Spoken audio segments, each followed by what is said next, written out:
அமைச்சர் ஏவா வேலு பேசிய கூட்டத்தில் சூடான பிரியாணிக்கு திமுக நிர்வாகிகள் சண்டையிட்டுக் கொண்ட வீடியோ வெளியாகி பரபரப்பை ஏற்படுத்தியுள்ளது.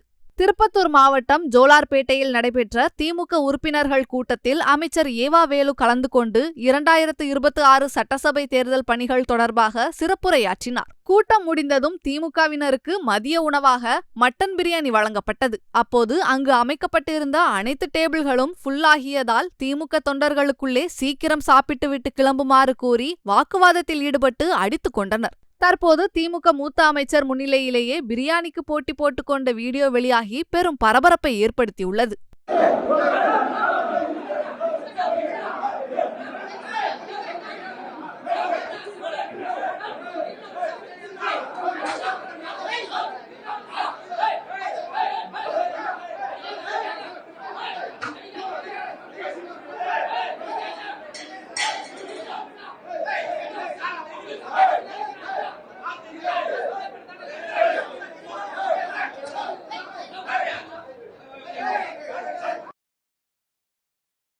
செய்திகளை உள்ளது உள்ளபடி தெரிந்து கொள்ள ரெஃப்ளெக்ட் நியூஸை சப்ஸ்கிரைப் பண்ணுங்க.